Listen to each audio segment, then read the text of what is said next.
Hey friends, welcome to the Taking Your Next Step podcast from Collegians for Christ. Through each episode, we will journey together focusing on becoming better followers of Jesus.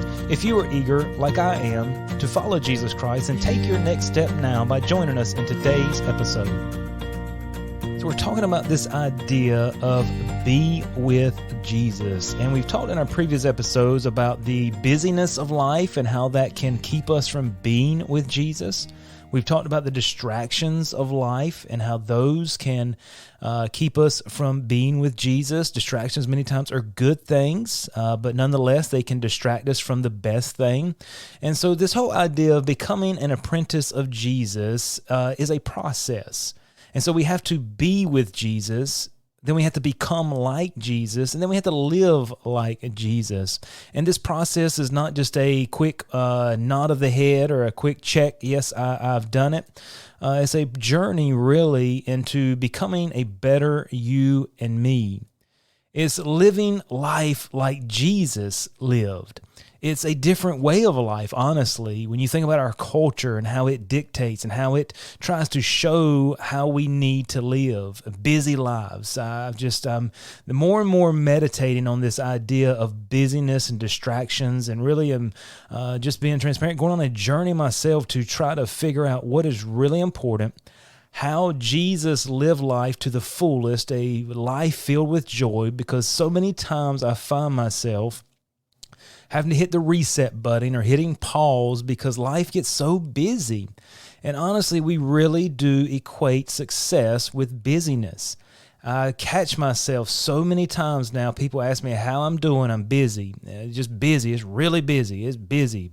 No, how are you doing? How are things going in your life? And it seems like the busier we are, the more successful we'll seem or will appear to be. And so we always want to make sure that we're just busy. But that's not the life that Jesus lived. We've talked about that, how Jesus lived a different kind of life. And you and I, as apprentices of Jesus, of our Master, have to navigate and live that same type of life. And I'm eager for it. I want it. I want a life just like Jesus talked about in Matthew chapter 11. He says, "Come unto me, all ye that labor and are heavy laden." Now, how many of you listening are burdened down? You're heavy laden. You're weary sometimes in life.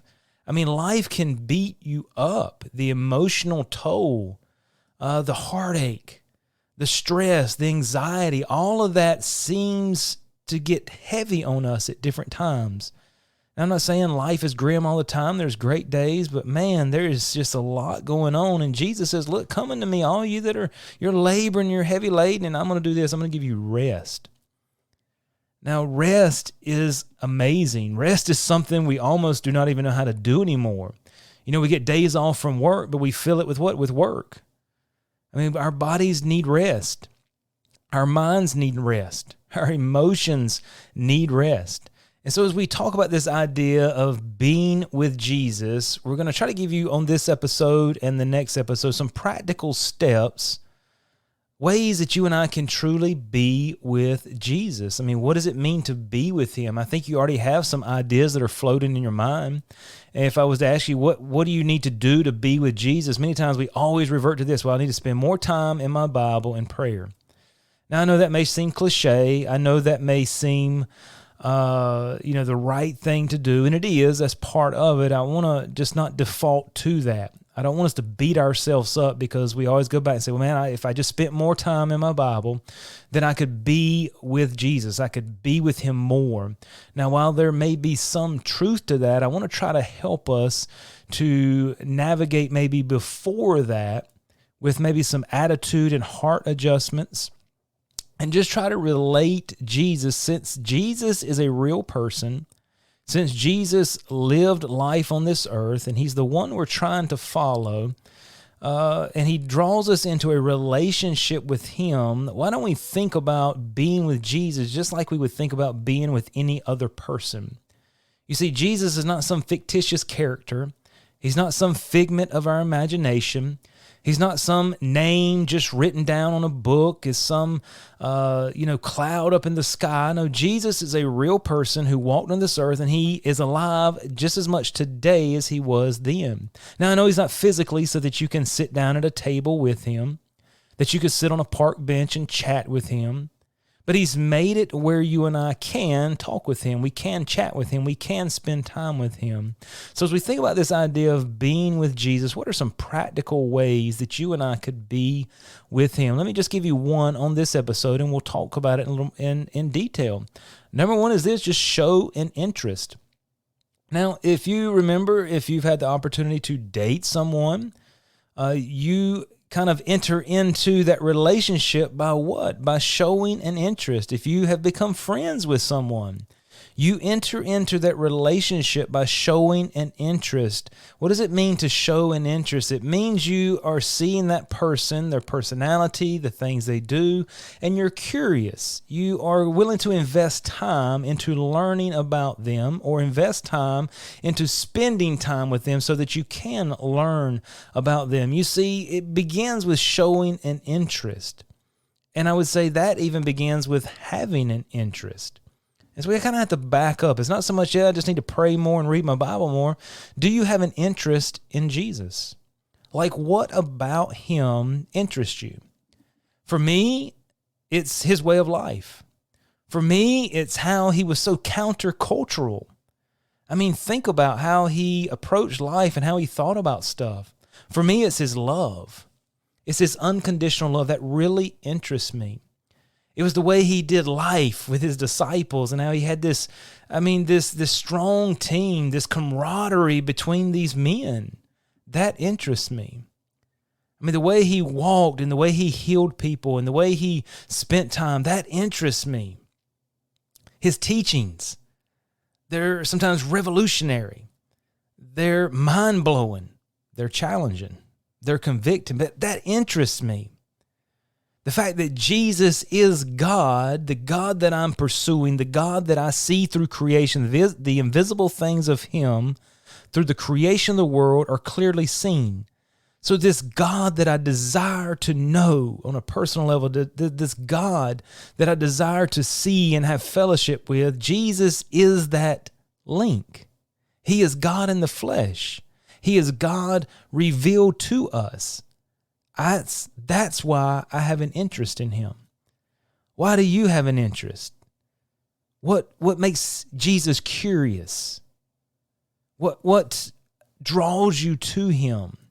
You see, we have to make sure that we have an interest.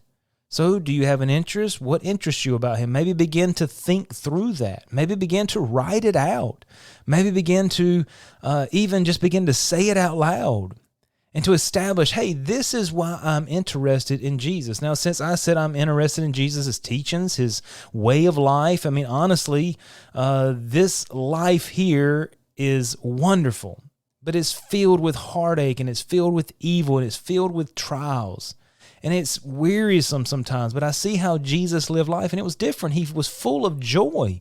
He was full of peace. He was full of love, no matter what the circumstances around him were. Yes, he cried. Yes, he had human emotions, but his internal state of being was different. And I want that. That interests me.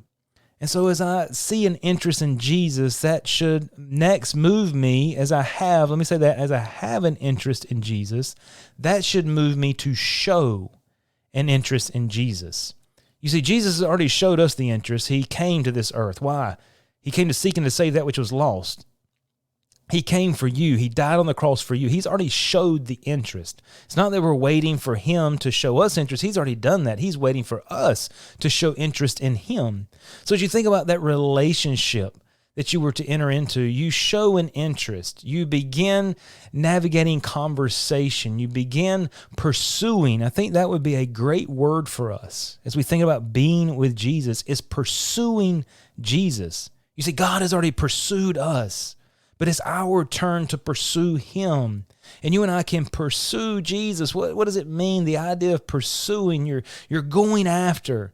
You're going after without anything hindering you or stopping you. I mean, if you've had the opportunity to date, or you have or are married, or whatever the case is, you remember pursuing that person. And nothing was going to get in your way. No obstacles. If there was an obstacle, you're going to figure a way around it, or above it, below it. But you were going to pursue that person. Maybe it's a degree for you.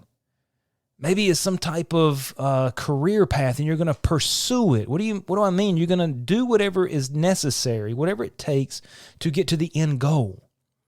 Whatever obstacles, whatever challenges, whatever steps need to be taken, you're going to do all of those things in order to get what you are after. You're pursuing it.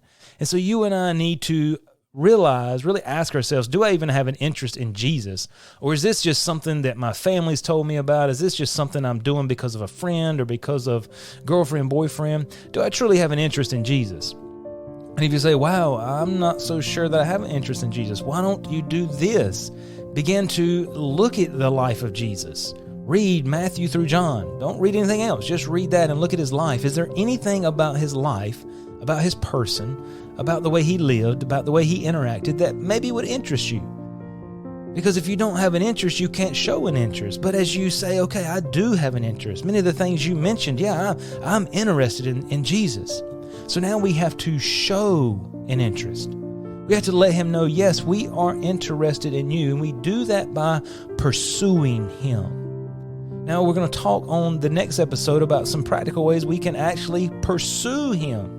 You know, what does it look like to pursue him in 2022? What does it look like to pursue him as a mom or a dad or a single mom? What does it look like to pursue him as a college student, as a high school student? What does that even look like to pursue Jesus? Join with us on the next episode and we'll talk about that.